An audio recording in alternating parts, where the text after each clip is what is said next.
Good morning, everybody, and a happy Thursday morning to you all. All I can say is thank the Lord we have reached the end, but there is a lot in here because there's so much to cover, so let's jump in and get there, shall we? Let's go. The only royal we're covering today is Princess Anne, who officially opened the new emergency department at Queen's Alexandra Hospital in Portsmouth.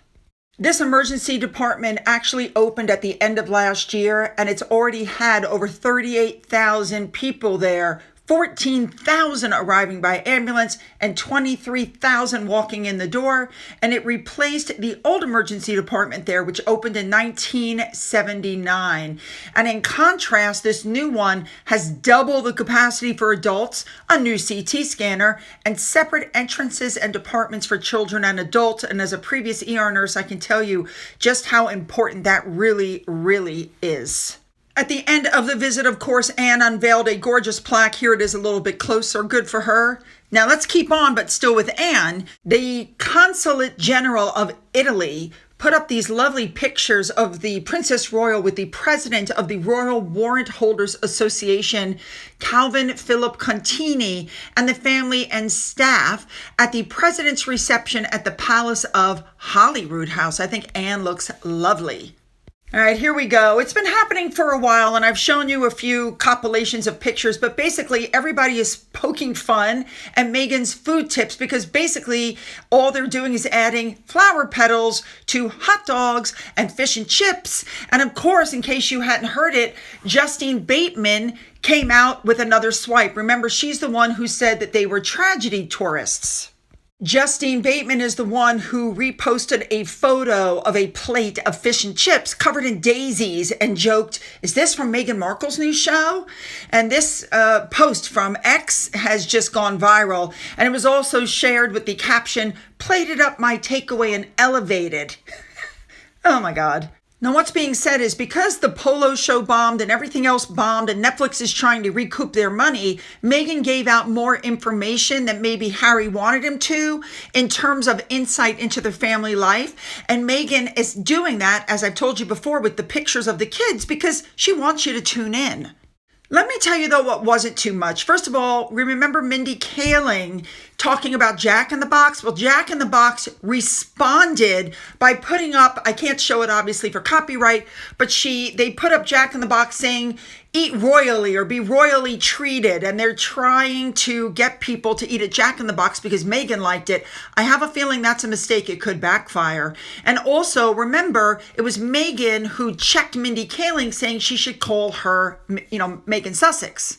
And with that, people are really calling Meghan Markle a hypocrite now because if you remember during the Oprah show, she said a lot's been lost already. I've lost my father. I've lost a baby. I nearly lost my name. There's a loss of identity, but now she's willing to just throw that name away and replace it with Sussex. However, it's being said that that rebrand that she's trying so hard for isn't going to stick. It didn't stick with Camilla. It hasn't stuck with Catherine, the Princess of Wales. They still refer to her as Catherine Middleton.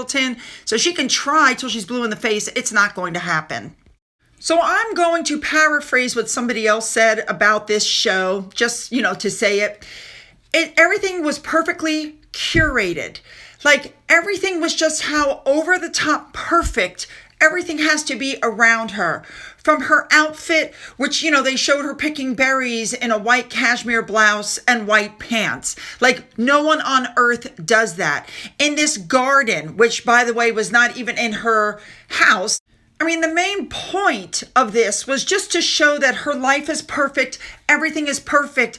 And you should be like her. You should want to be like her and cook things like her and do things like her. And obviously, we live in different worlds. Like most people don't have chicken coops, they just have chickens dead in their freezers.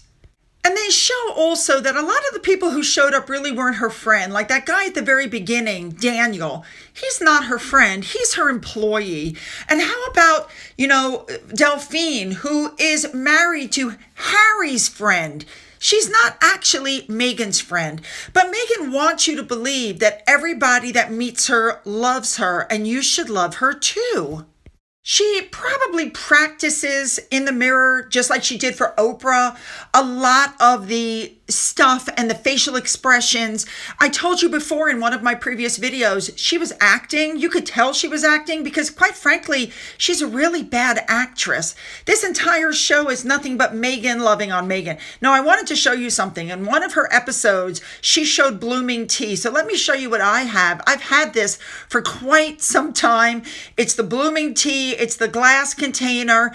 And what you do is you open up one of these little tiny packets. You dump it into the tea thing. You put in boiling water, which I boil my water in an electric tea kettle. And this is what happens.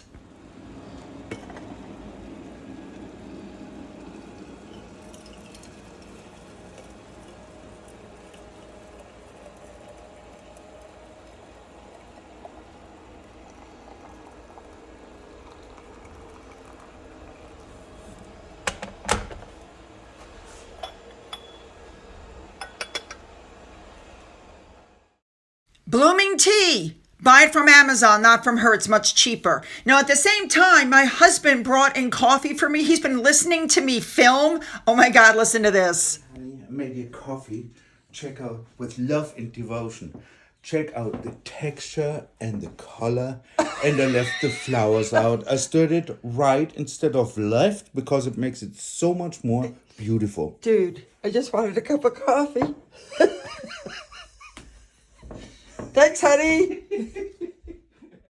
Now, the information came out that Meghan's series is returning for a second season in the fall. And the second that news came out, I immediately went on a live and told you guys what was up. What doesn't take a genius to figure out that when she was taping, she went ahead and taped 16 episodes instead of 8, but they only released 8. The contract that they signed, and here's the actual article, clearly shows that they signed in September of 2020. It was a 5-year contract, so they're going to release this, and that's going to be the end of their contract. Now, a blind item came out saying that Meghan is actually blaming Harry for the deal going sideways, but you guys should just relax because it's very obvious she is done at Netflix. Well, finally, we knew that she copied Pamela Anderson. Those claims have been out there. And Pamela Anderson's producer takes credit for the show. And let me just tell you what he said, and you can just decide from there. He said, and I'm quoting, "We take pride in planting the first seeds, creating original, distinctive programming that audiences love.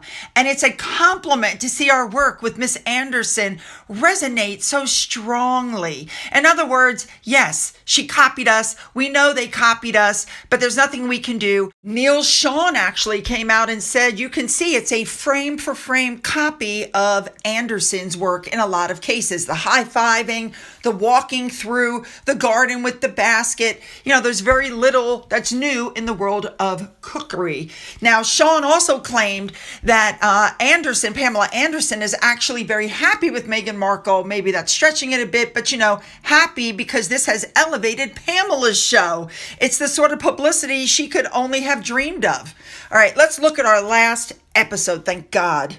So the show opens up, she's holding a garden party, and she's like, oh, outside, fresh honey, fresh jam, a little hemp heart sprinkled on top of this salad for texture. I'm not kidding. Oh, the joy of elevating. My husband's going to be here. My mom's going to be here. My community.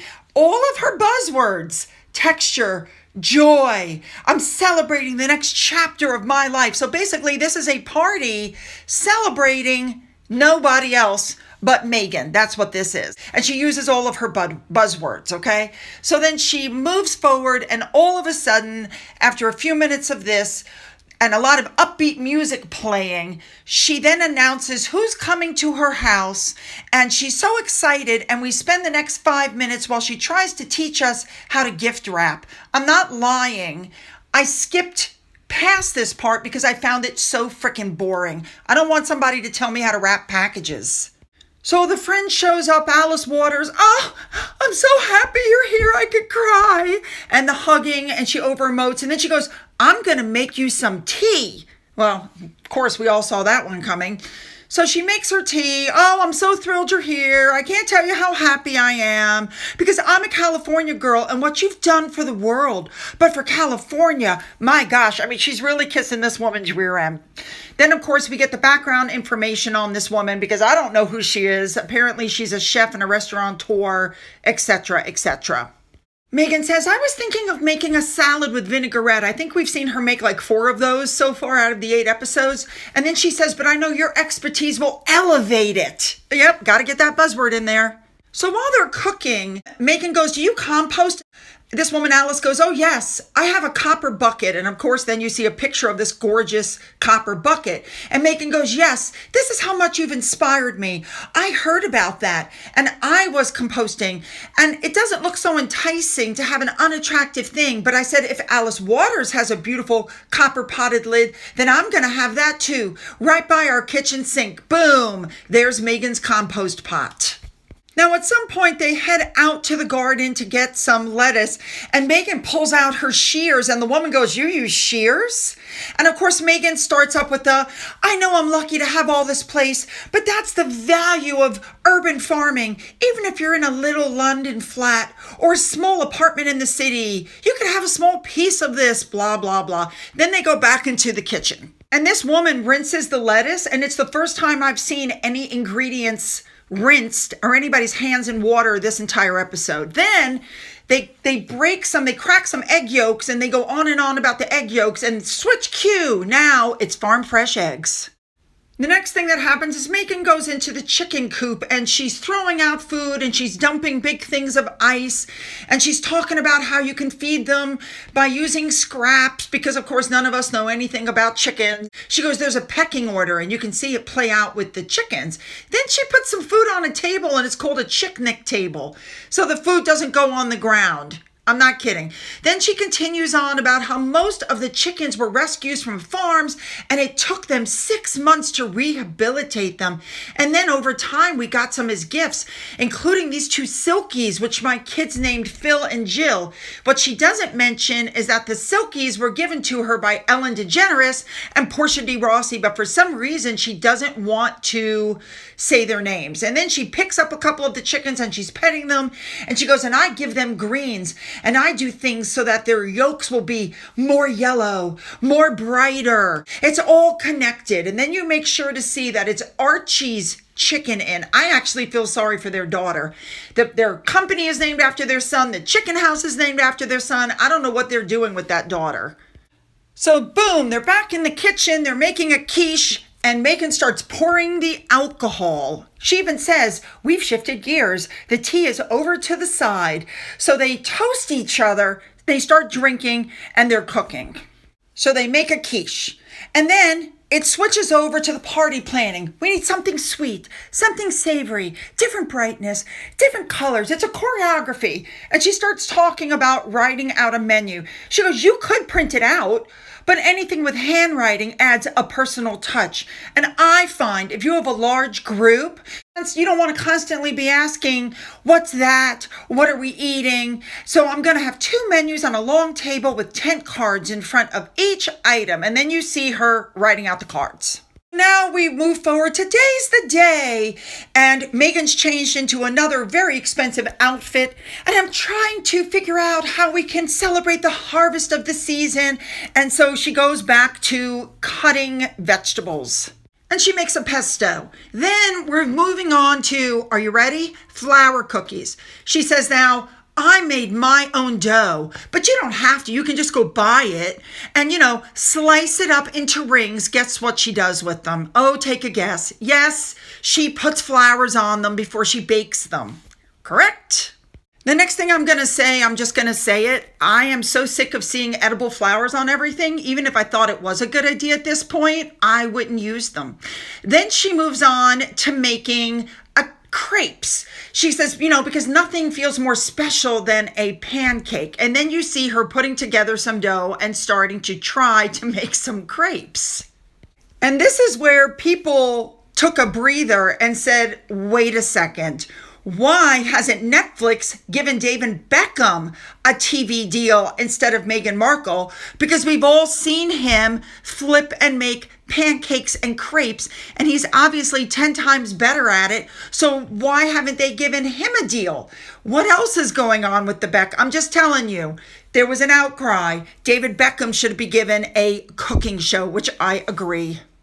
So the song Come and Get Your Love, Come and Get Your Love is playing, and guests start arriving, and it's Kelly Zafin, and it's the Paramount, Tracy Robbins, I think her name is, the lady from Paramount. It's the same people who were there earlier. There's lots of alcohol, the champagne is flowing, and the music. And then she goes, oh, there he is, and here comes Harry. He's wearing sunglasses, but later on, you're going to see in a minute, they take the sunglasses off. He looks high.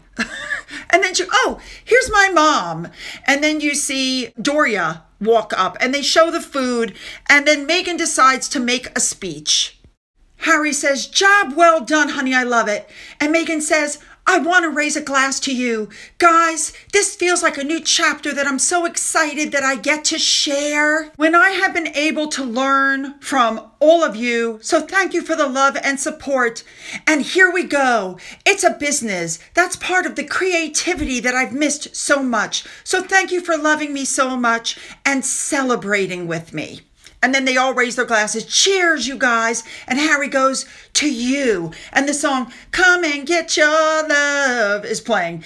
And then Meghan says, just being home and connecting with friends, making new friends. Oh, this has just been so wonderful. I'm so grateful for it. And of course, the music is playing. But I'm also reconnecting with myself and just learning, because I've always been curious. Sharing those discoveries and everything I love with the people that I love brings me so much joy. And so they clink glasses to love. And I can't end on a better note than that. All right, you guys, that's the end of this whole debacle. I don't know. I'm exhausted. Like, really. These are pre-taped. I'm on vacation. Hopefully I'll have a better outlook when I come back. I'll see you guys at the end of the week.